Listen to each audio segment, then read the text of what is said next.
Like medical cannabis we're talking about. That is correct. For veterans. For veterans. Okay. They smoke a lot of weed, I guess. Good on them. I mean, they probably deserve it. Support our troops. Makes no difference where The Alberta Advantage is a proud member of the Harbinger Media Network. This independent, listener-supported podcast is possible thanks to listeners like you. If you think what we do is important, support us with a monthly donation at patreon.com/Alberta Advantage. you're the best hometown I know. Hello, Calgary. Hello, Calgary. You know we love you. Hello, and welcome to the Alberta Advantage. I'm your host, William, and joining Team Advantage today is our Lower Canada correspondent, Liam. Bonjour. And Dave. Hello. So the Liberal federal government of Mark Carney just dropped its first budget on November 4th, and it's not great. The feds have been signaling since the summer that it was going to be an austerity budget, saying the government needed to spend less and invest more. At the beginning of July, letters were sent by the finance minister, François-Philippe Champagne,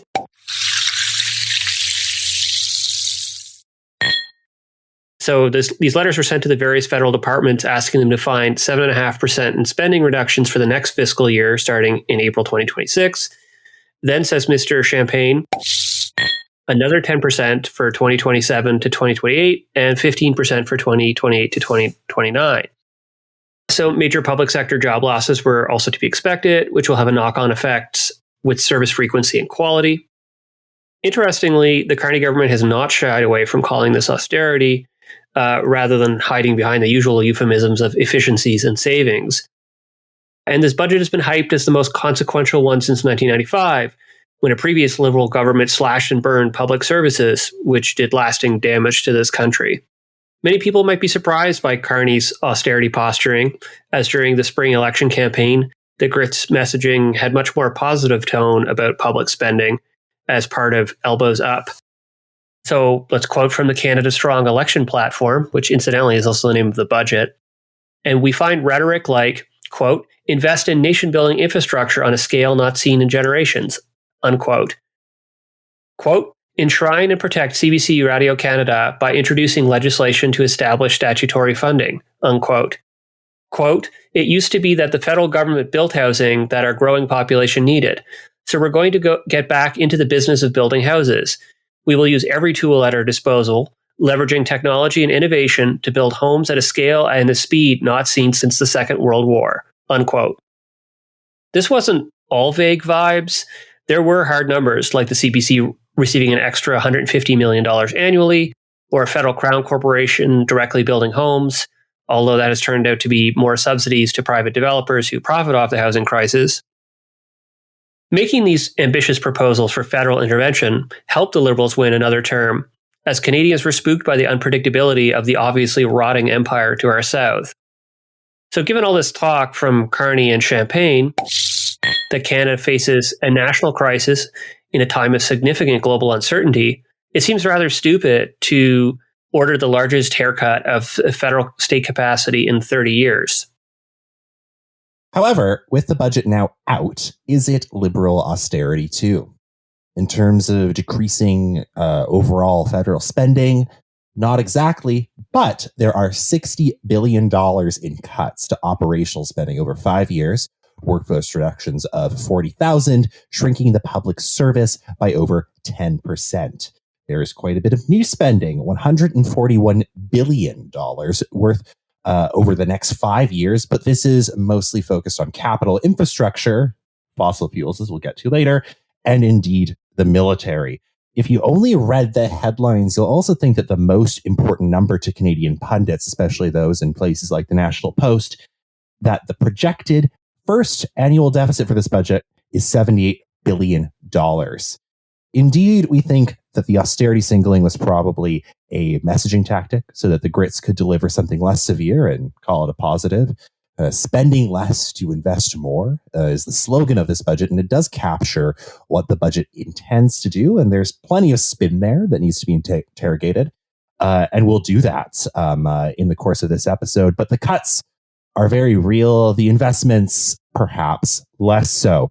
When examining Minister Champagne's budget, we approach it with some broad questions about its sloganeering. The budget's framed as making sacrifices, but who's going to make them? The budget promises more investment, but who's actually going to collect the return? So in this episode, we're going to go through a bit of the history of austerity budgets in this country, specifically the 1995 federal one, before talking about the current budget and laying out some alternative visions for public finances. In short, our argument is that the allocation of public money is hardly a neutral result of the balance sheet, but instead politically contested about who should benefit from state action. In particular, fiscal austerity is a class project to direct public resources upwards at the expense of working people. It's elbows up, except we're not all playing on the same team. In March of this year, the Fraser Institute put out a study celebrating the 30th anniversary of the 1995 federal budget. And, we're always going to listen when the Fraser Institute puts out a study. They called it one of the most important in Canadian history. But now Canada is repeating mistakes of the past and is on a similar fiscal trajectory as it was prior to the 1995 budget, they say.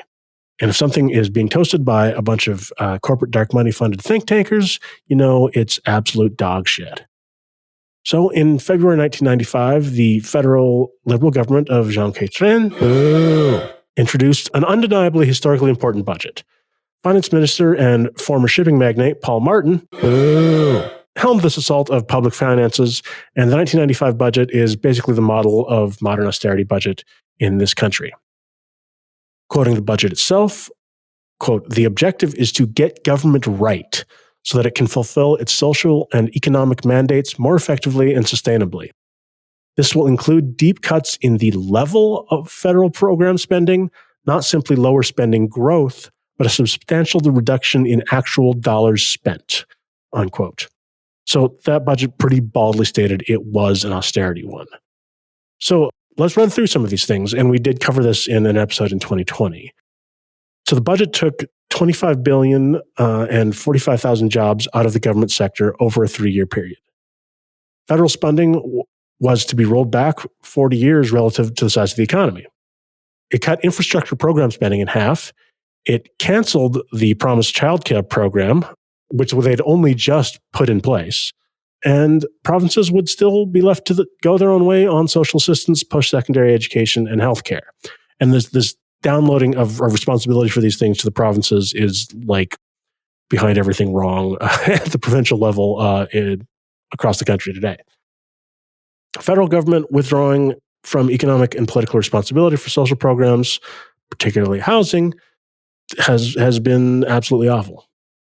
And we can see that in the state of the housing market today in Canada. The only growth in spending was in interest payments on debt, jumping by $9 billion to $51 billion in 1996-97. So expectations of high real interest rates, slowing growth, and high unemployment. David Frum, who was then a future war criminal, said, "The budget, quote, ripped the guts out of liberalism as a governing political idea in Canada. Pretty much everything accomplished by the Liberal Party between 1968 and 1984 now stands condemned." Papers ran lots of positive stories about the budget, including a Calgary Herald story featuring a quote-unquote middle-class Calgary family, the Calverts, who had an income of $120,000. This is the 90s. Median family income was $45,000 at the time, so they had almost triple the average income. "We've had the benefits of Canada," they say. "Now is the time for our generation to suffer a bit," unquote. Chrétien didn't suffer in popularity in polling after this budget. It actually remained still pretty high. There was a masterful propaganda campaign which outgunned any potential criticism. A study of Canadian press wire service over that year found that the Fraser Institute and the C.D. Howe Institute were quoted in 140 news stories in favor of all these cuts, while the Canadian Centre for Policy Alternatives, which is a more progressive think tank, was quoted only 16 times. Federal fiscal transfers to the provinces to underwrite their welfare programs were savagely attacked as a source of savings. Health and education programs in particular were made possible by federal provincial cost sharing in the past, but then that was cut. Paul Martin's Canada Health and Social Transfer Program combined all these previous transfers to the provinces for health, education, and social assistance into a single, smaller block grant that would take effect April 1st, 1996. In 1996, it was worth $26.9 billion, $2.8 billion less than the $29.7 billion in transfers the year prior. Part of this credit was in tax points, which meaning that the feds reduced their income tax rate in a province by a set amount, allowing the provincial government to raise theirs by the equivalent, which many did not do. So in terms of actual cash transfers by 1997, it was only $10.3 billion. This represents a 40% cut in federal funding over 2 years, and then it shrank further over subsequent years. Only the unconditional equalization transfer was not directly affected by the Martin budget. I guess small mercies. In the first two Martin budgets, he cut what was then called unemployment insurance program by $3.5 billion per year, beginning in 1996, which is about 1/5 of the $16 billion the UI fund paid out in 1994. Social Security reform here meant a 10% reduction overall and a transfer of money from areas that create dependence, quote, into, quote, investments in people which make them more employable, unquote. They also examined reductions in UI premiums for employers, which was, cutting the payroll tax essentially. And statistics show that people were drawing on UI more frequently because employers were no longer creating full-time permanent jobs, instead relying on a pool of contingent workers. But the government made UI much more difficult to access. By 1998, fewer than 39% of people paying into UI received benefits when they became unemployed, which was down from 87% in 1990. So the UI fund would start generating a huge surplus since it wasn't paying out nearly as much as it was taking in. And Paul Martin used those surpluses in the late 90s and early 2000s to put more sums into general revenue. Basically, he used money intended to help unemployed people, which workers and employers had paid into for years, to instead make his budgets balance. By 2000, Paul Martin's finance ministry had pocketed nearly $40 billion from the UI fund. The budget also accelerated rural depopulation. They ended a lot of regional development programs. So basically the end of any attempt to have a sense of sort of even development across this country. My region where I grew up, Cape Breton Island, was deeply impacted by these cuts to regional development programs. And in the 5 years after the 1995 budget, 7% of the island's population moved away to find work. So that's like 10,000 people. The mid-1990s was also a period of high unemployment, as federal cuts were matched by a tightened monetary policy from the Bank of Canada to tackle supposed runaway inflation. The national jobless rate was 10.1% in 1996. And these federal cuts happened alongside and often spurred provincial cuts to their welfare programs. So you can see a very measurable increase in poverty across the country. For example, visible homelessness was largely not a phenomenon in this country before the 1980s, but federal cuts to housing supports and mental health really created this problem. And in general, federal housing investments were rolled back, so many of us have to pay obscene amounts of money of our incomes to be housed. And home ownership as it stands is largely out of reach of many younger generations. And now the Liberals, or at least the Liberals, were indicating that we should do this again 30 years later. Like, it's pretty hard to understate here, like how much harder life got for working people after this budget. It goes unremarked in these retrospectives talking about what a sane and smart fiscal move this was.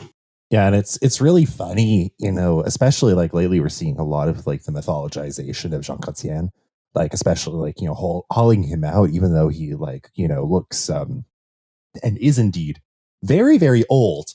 Hauling him out as a sort of elder statesman, and all I can think of is just sort of like, wow, geez, you destroyed the welfare state in this country.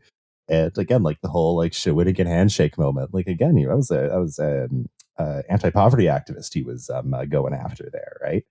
Like it's the mythologization of the Chrétien liberals, the Martin liberals, is not great in this country. And with that, we have Champagne's budget here.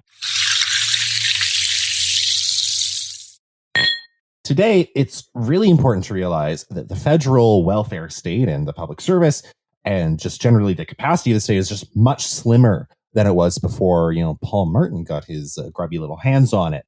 You can't really do 1995 again if you didn't rebuild the welfare state first. So a more apt comparison is closer to the cuts of one Stephen Harper from 2011 to 2014. So it's still not good, to be perfectly clear. According to World Bank data, Canadian federal spending as a share of the GDP was at 24.4% in 1992. This was an all-time peak. By 2000, it had fallen to 19.1%, below 1969, when the Canadian welfare state was rapidly expanding. Even the 2020 COVID spending only spiked spending to 22.7%. And as of latest available data, the 2023 federal spending share of the GDP was 20.9%. And yet, all of Canada's pundit class hacks and think tank freaks are sowing panic about out-of-control spending, much like they did in the 1990s. A November 2nd editorial from the Globe and Mail really sums up much of this hot air by using the word bloat 4 times to paint a picture of an out-of-control spending problem. Notably, and perhaps unsurprisingly, increasing revenues are not discussed as part of the solution, only cuts. You could simply substitute out the date on all this stuff because they use the same argument formula and even words for decades to promote cuts. It doesn't really matter the current context. The government's always bloated. There's always a fiscal crisis that needs to be addressed immediately before it's too late. It's a bit of a boy cried wolf situation. And also, like, the media really loves to use the language of fat shaming to talk about public finances. In any case, this is zombie austerity, where our brainless ruling class cannot conceive of any other possible way to deal with the current situation. Rhetorically, they say things can be different and we need to be bold. Again, the whole generational investments line. But in the end, it's bold public cuts. In fact, Finance Minister Champagne's speech, when he released the budget, says the word bold 5 times. So let's walk through the budget and look where the austerity is. Certainly, the big one is eliminating public sector jobs, 40,000 of them by 2029. That's only 5,000 less than in 1995, but of course, the country has 12 million more people in it, so it doesn't scale exactly the same way. To mitigate the impact on service delivery, the government is establishing an Office of Digital Transformation to replace people with AI slop that will totally accomplish the things Canadians need and not accidentally mark you as legally dead when you call Revenue Canada. But there is a bunch of other smaller cuts to be made in the $13 billion a year in cuts, $60 billion over 5 years, $5.8 billion over 4 years less for public sector pension benefits, $4.4 billion less in the same period on weed for veterans. Yeah, they really do spend that much on weed for veterans. I was kind of amazed, but they're going to buy it for less somehow. Like medical cannabis, we're talking about. That is correct. For veterans. For veterans. Okay. They smoke a lot of weed, I guess. Good on them. I mean, they probably deserve it. Support our troops. So yes, $4.4 billion less in the same period of the apparently large amount of money they spend on weed for veterans. And then $2.7 billion cut from international aid. And if I may here, this is a bit of a hobby horse for me. A lot of international assistance programs, they run on like shoestring budgets and they have insane ratios of like cost to impact. So a $2.7 billion cut from international aid is going to have like really insane like impact, right? And this is going to have, not only, bad effects on a relationship with a lot of countries in the global south. This is literally going to take away crucial efforts for things like vaccination, reproductive health, and like a variety of other things that people really need. Like, don't you want to cure tuberculosis, Mark Carney? And also, if you're into the whole, like, Canada must find a new way in the new world and be secure with all of the America happening, remember that, like, the whole point of international foreign aid programs in the post-war period was to secure support for Canada. And broadly, this was the strategy of the West at the time, among developing / low income countries, with the implicit assumption that they would take our money and not Moscow's. So even if you're making the argument that we got to invest in things that counter, quote unquote, the current threats to Canada, even if we even agree to that framing, which is definitely something that we'll contest, international aid, something that actually like oftentimes like really helps people, vaccinating against, deadly diseases, preventing pandemics, nice things like that. This is not one of them. This is just, free advice, Mark, take it or leave it. People might want to get, tuberculosis, treatment and, vaccines for a variety of different preventable diseases. So that's just me. It's a Chinese century and we're just living in it. But also among those cuts is $9 billion eliminated by collapsing a bunch of existing programs into other ones that will ostensibly do similar things. Efficiency is always so easy to find. We assume if we just do it on paper, that'll work out. And we will never reach our 2 billion trees planted goal since that's no longer there. I think we're probably in the negative number on trees planted, given the wildfires in recent years anyway. And of course, there is the classic stealth austerity of capping program funding increases below inflation rate. So direct program spending growth will be reduced from 8% annually to 1% annually. Again, growing slower than the rate of inflation is effectively austerity by other means. So this should not be shocking coming from Carney. The man is a consummate neoliberal, and his policy program is more of the same old prescriptions. This May, Carney told the media, "I campaigned in prose, so I'm going to govern in econometrics." This man is a fucking nerd and a loser. Talking to friend of the pod, Tom Fraser, he aptly described this budget as the Brookfield budget, the type of technocratic management and investment that a smart business might do. Carney's ideological imaginary, we think, is concisely represented by one of his early moves as prime minister, which was to axe the proposed capital gain tax increase in March of 2025.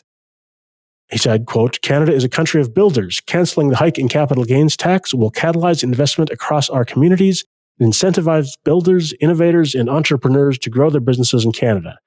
Creating more higher-paying jobs, it's time to build one Canadian economy, the strongest economy in the G7, unquote." We all love people who call themselves builders. Love to eat builders' bars. Yeah, this is exactly what a central bank technocrat believes the function of government is, which is just to juice the rate of investment. As we know, too much government spending could potentially crowd out all that private investment, don't you know?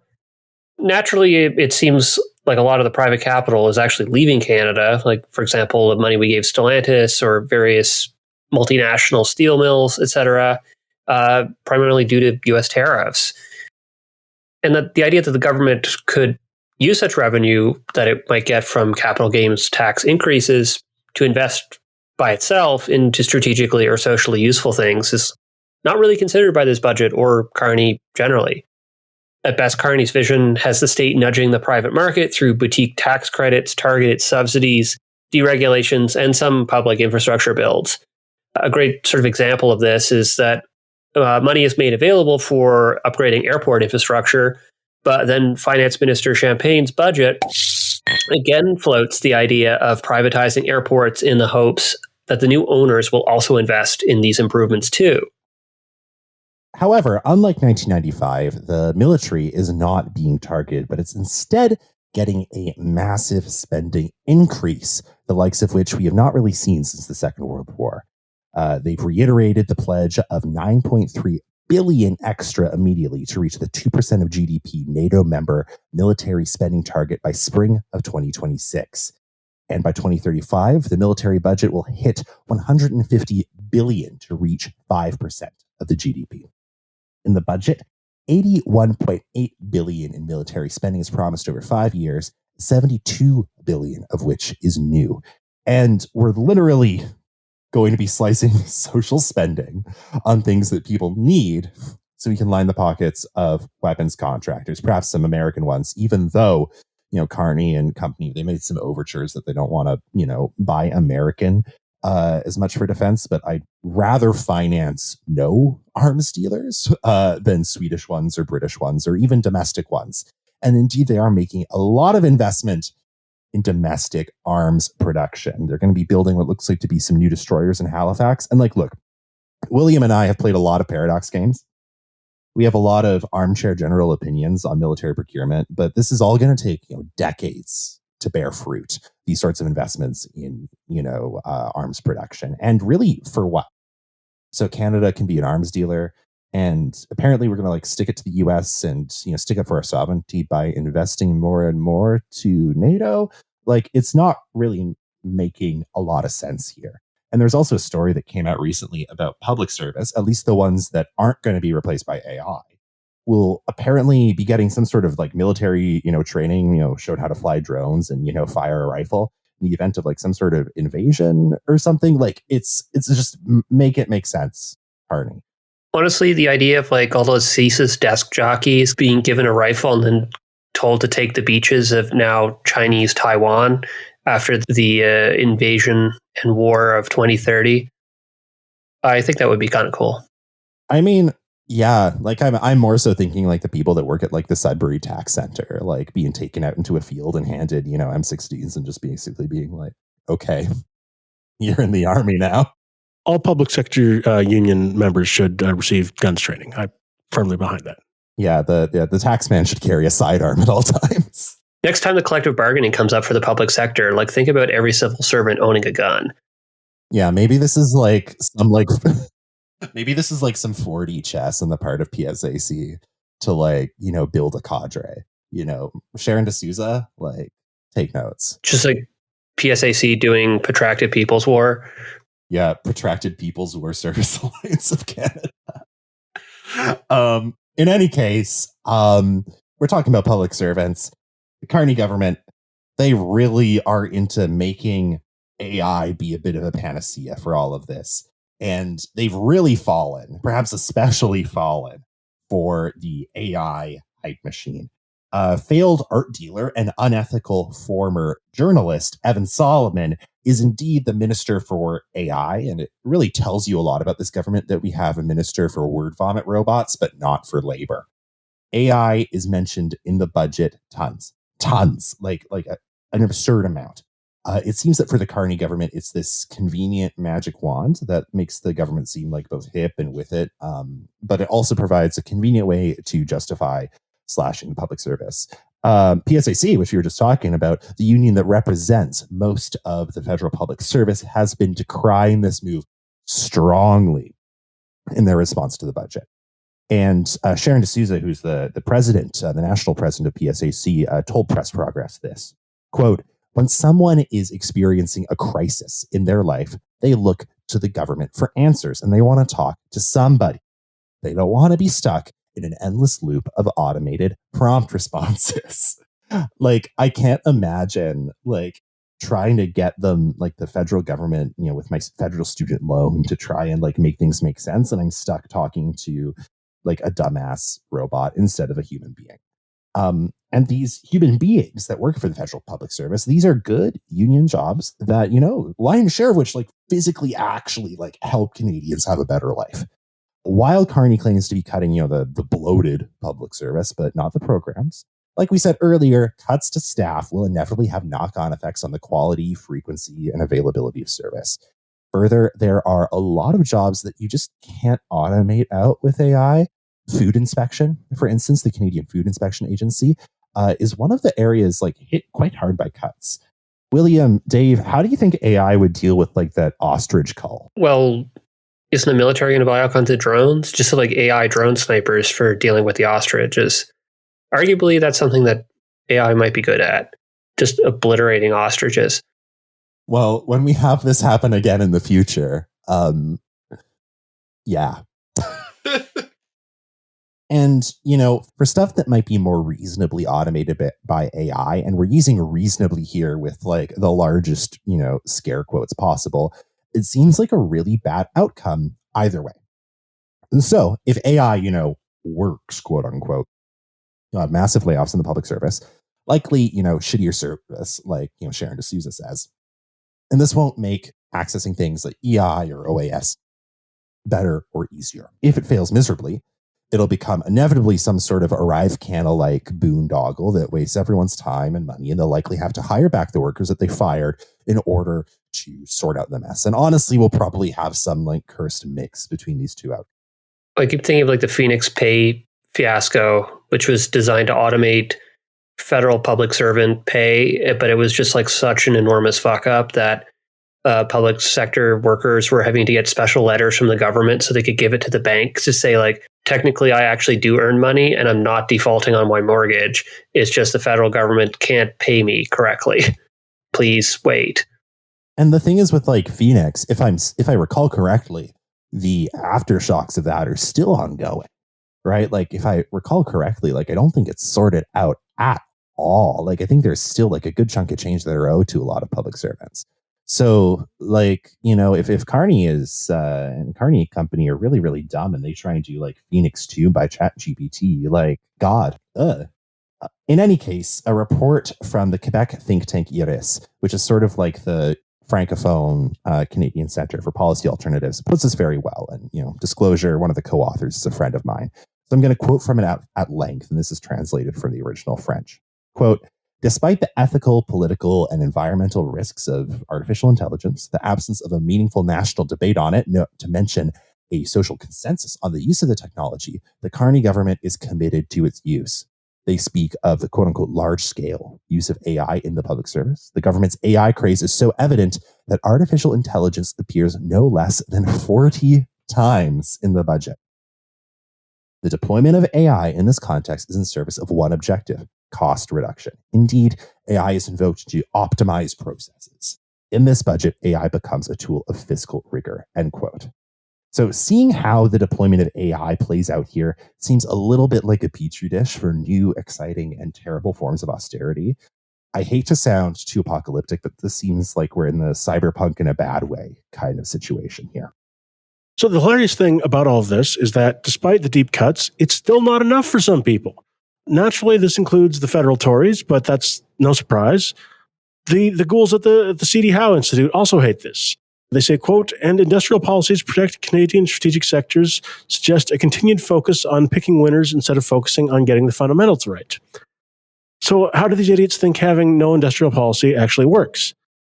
I want to go on a slight tangent here, because the budget actually at the beginning cites C.D. Howe as a guy who wanted to do generational investments. So it's like very funny that the C.D. Howe Institute, named after this like very important sort of Canadian political figure and technocrat in World War II and the immediate post-war period, is just like a think tank for like always agitating for more and more cuts to federal spending. Not that C.D. Howe was like necessarily great, but he was a little more ambitious than the institute named after him is. Yeah, he understood the power of planning. Not to make it sound like C.D. Howe was like a total communist, like a very much hard no. But like that was the guy who was the minister of everything during the war, and all of that kind of stuff that actually created, Canada's war economy and all that kind of stuff. So it's very, very funny, like you say, that the institute that bears his name is like, actually, we can't do any of this. Yeah, so of course we should also examine the flip side of austerity with this budget, as Carney and Finance Minister Champagne are touting this as an investment budget. They lay out new investments not seen in generations, and at first glance, the numbers are pretty big. On closer inspection, though, the numbers disguise a lot, particularly in how much of it is about subsidizing the private sector to do things rather than direct federal investment. So, for those that thought the government was bland technocracy spun into nation building by a cohort of consultants, here's all the proof you need. So, Build Canada Homes, the new Crown Corporation created to tackle the housing crisis, is a prime example of this.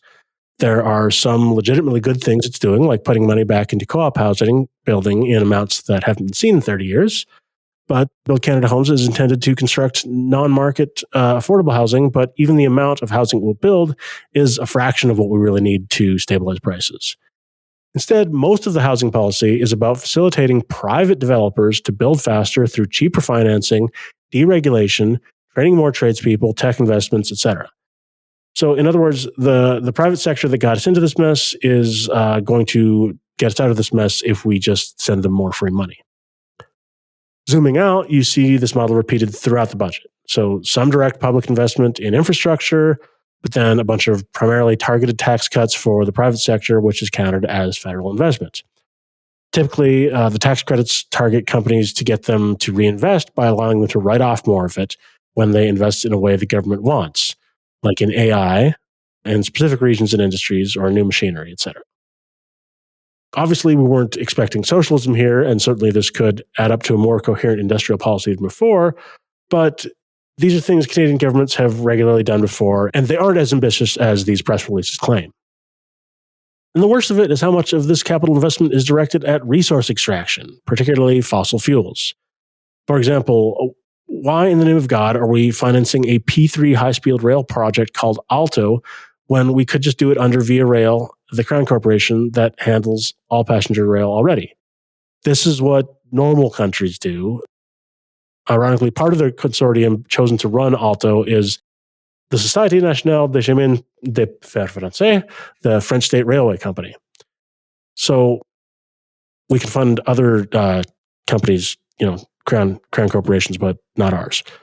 And please do not take the British model for privatizing rail. It was so bad a British conservative government had to renationalize rail because all it did was just like sell off all their rail franchises to European state rail companies who then just like charged the British through the nose. Yeah, and the SNCF, the Société Nationale des Chemins de Fer Français, has essentially a side gig, basically doing things like this, as various consortia in different parts of the world elsewhere, like the high speed rail in California. I think they were involved in it in some point, and it just really makes me think. It's imagine if, say, Via Rail was so renowned for its technical and logistical and engineering expertise that other countries sought out Canadian expertise. Right? Wouldn't that be cool and good and exciting? And especially in technology that's so cool and good as railways. I don't know. This is maybe just my thought. Well, the SCNF has the subsidiary that does this stuff overseas and invests in other people's privatized passenger rail is called Voyageur. Oof. Well, Canada never stops being Canada. As for Canadian expertise being used elsewhere, at least, SNC Lavalin had a good relationship with Gaddafi, but, thanks to Hillary, we can't count on that anymore. So they're also, I believe, involved in one of the consortiums to run Alto. Oh, good. No, it's all about Volvo. Yeah, because dealings with the government in SNC Lavalin has never went poorly, ever. Yeah, so when the social consequences can't be fully known until years after this, given the research on previous bouts of austerity, we can certainly assume it will be bad. Furthermore, the budget significantly cuts immigration numbers and eliminates the oil and gas emissions cap. These are not directly austerity, but they certainly have negative social consequences. There are also vague statements in Minister Champagne's budget that the government intends to amend the Federal Public Sector Labor Relations Act. What little information we have suggests that the intended changes will direct arbitration boards to consider labor market trends and the government's fiscal position when issuing their rulings. So the government's fiscal position, of course, is one of their own making, but they want to use it to put their thumbs on the scale in the purportedly neutral arbitration process. This will be combined with the impacts of the tariff situation. People are already losing their jobs, and then the government adds to the problem by laying off thousands of public sector workers and making it harder for those workers who are still employed to bargain for better pay. The promised investments are not ambitious enough to offset the geopolitical headwinds, let alone fix long-running domestic problems like housing. Instead, they are goodies for corporate Canada. If I may, getting back to federal collective bargaining, this is another instance, these sort of overtures happening of a trend in Canadian politics, both federal and provincial, with more and more governments starting to turn to legislating unions back to work more often than not. Of course, Trudeau and his premiership did that multiple times with dock workers, with the posties. And, we see this happen in Alberta with the teachers, as we've, just covered. And, we see this also in Quebec. There's a new law proposed by Labour Minister Jean Boulet that is similar in tone to this and similar in objective. And this is a very worrying trend for basically anyone who isn't, super duper rich, or anyone who cares about good public services, or especially anyone who is a public service worker. Because, it's not really good for public services. And it's not really good for Canadians. It's not really good for workers. If, anytime there's, some labor strife in the public sector, the government has, no problems with, like Dave said, putting their finger on the scale and making it work out the way that they want to. This is, I think, really only going to lead to more and more labor strife, which that might be what we need right now. And also out of this budget, there's a few kind of weird sundries that we want to talk about. So Carney is kind of a weird Anglophile as far as we can tell. You find in his book Values, he talked about his time as the governor of the Bank of England and how he found like the sort of heritage and history of the building and this institution like very appealing to him. He wants people who work in his office to be wearing proper suits. And if you look at his budget, there's an insistence, and this is something he's insisted on in previous stuff, is to use British English spelling throughout things he reads, including his budgets. Like organize is spelled with an S instead of a Z. There is like a Canadian English style guide that's run by the federal government. If we're talking about elbows up, why are we just crawling back to the British? Also, that some of the CBC money is like comes with a string attached that Canada has to get into Eurovision. Okay. Only if Israel leaves, we should join here. Yeah, like as soon as Israel leaves, Canada can take their place. Anyway, moving to kind of our next section here. Whenever a provincial or federal budget drops, you can save yourself a lot of reading and all the punditry by remembering this single fact. Deficits are fake. Yes, that is kind of glib, but it is the one weird trick economists will never tell you. This is not to say that budgets are nonsense and have no real consequences. They very much do. But it's rather that this question, like deficits are like not neutral. They're like the allocation of public resources is a very properly political question. Quoting from this like wonderful book called The Varieties of Austerity, quote, "The state and the public administrative units that compose it is not technical and neutral machinery, but rather the means through which a system of power relations is maintained," unquote. And the most important power relation of all is the primacy of the capitalist market in the organization of society. In other words, we make political choices about how to allocate public resources, and we can make better ones. So deficits are sort of a tool. They're part of a class project, and how we deal with a deficit, whether by raising revenue or cutting services, is like a political question. So returning to these introductory questions we had about the federal austerity budget, who has to make these sacrifices? Who are these investments for? And, with that, there's been loads of research on these questions in Canada and elsewhere, specifically in response to the cuts of the 1990s or the post-2008 financial crisis austerity. And broad strokes, the data pretty clearly shows that working people make the sacrifices while economic elites reap the rewards of what investment budgets, quote unquote, offer. And, surprise, surprise. And unsurprisingly, the usual marginalized groups such as welfare recipients, youth, seniors, disabled, women feel the worst of the cuts. This is both because often folks like these are the most dependent on whatever meager benefits they receive from social programs, and because austerity-minded governments realize that the relative powerlessness hinders their ability to fight back.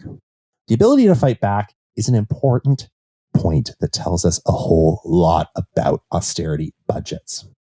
Deficits could be eliminated by steep tax increases on the wealthy, but this never happens and is rarely proposed by the mainstream media editorials, who end up, hand-wringing about the debt, again, the whole bloat thing.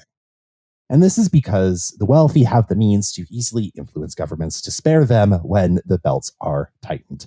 They fund things like the Fraser Institute to publish propagandistic studies that always advocate for cuts to services and corporate handouts. But how do we fight back against austerity? Unfortunately, there is no easy answer, no one weird trick for this one.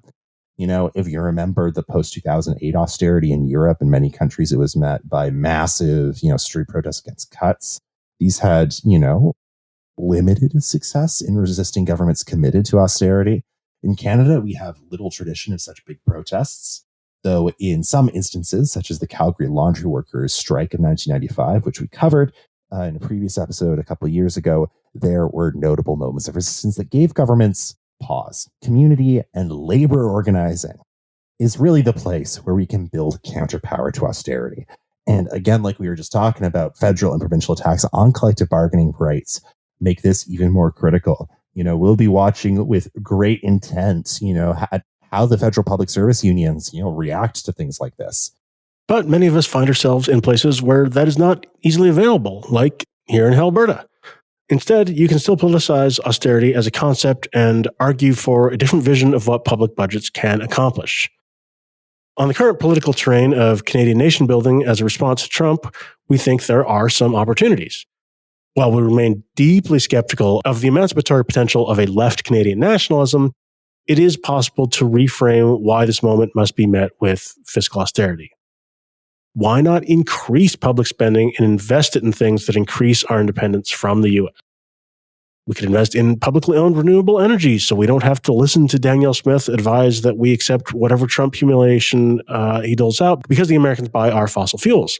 A coherent green industrial policy that serves domestic social needs rather than trying to eke out every last bit of export competitive advantage in the race to the bottom for workers, or, build some fucking homes for once. We could strengthen our public services like health and education, improve their accessibility by eliminating tuition and creating public pharmacare, dental, optical, etc. If we wanted to massively expand our universities, there's, a whole bunch of academics coming onto the market by the country next door that's shrinking their universities. But meaningful investment in the arts and cultural sector, not tossing the CBC $100, but doing some real investment. And with that, I'm going to hop on another hobby horse here. I was thinking about this because last night, Lou Adrien Cassidy, which as of last night of this taping, which is taking place on November 10th, she swept the ADISC Awards, which is basically like the Quebec Junos, and she mentioned in an interview with Radio Canada that essentially her salary for the is $36K. That's about $18.50 an hour if we break it down hourly. And this is someone who's just had like breakthrough success in the domestic, like francophone music market. I get that, listeners who are back in Alberta and not necessarily like me, part of, the bien francisé, Albertan diaspora here in Quebec, might not necessarily, care or know about this, but this is someone who's just had like a big breakthrough success, and she's making, something that is, depending on the city, really, really not that good of a wage. And, this is taking place in Quebec, right? Which has way better supports for artists than many other places in the ROC. One would imagine that a good society, particular society that wants to invest in culture, as not to just differentiate itself from the United States, perhaps to even compete with it, perhaps in some sort of international song contest, might want to ensure that our rising stars are making a decent wage and can continue to hone their craft. And other countries do things that actually make this happen. In France, for example, and I think a couple of other countries in Europe, they have basically a guaranteed livable income specifically for artists who work in sort of a quote unquote like an itinerant fashion, which is to say you're a gigging musician, right? And you go, basically, you play however many gigs a year, right? And that, has, that's precarious, right? You might be gigging, you might be, recording albums, all that kind of stuff. That's all very important. That's part of our, cultural, great cultural tapestry we have as a country. But, it doesn't necessarily always pay the bills. So in France, they basically have, a guaranteed sort of income. So you can basically say, okay, I did this many gigs. I, did all this stuff. You basically have to prove that you were working. And then they give you basically a top up on your income. And that's like a really cool and, good thing that we could do to actually invest in our culture industry, which is something that Canada really is kind of loath to do. Anyways. Actually, we could do some cuts. No more money for pipelines. And other things. Perhaps no massive increases in military spending, which, while this is often framed as supporting our sovereignty, defending Canada in this uncertain world, these are usually contracts with American weapons corporations. And it's basically us doing it because the US wants us to hit the NATO spending goals it's imposed. And this kind of defense spending also just integrates us further into the United States rather than aiding our independence. Like if we're flying around in F-35s, like this is all like American integrated equipment that they can foreseeably just turn the switch off.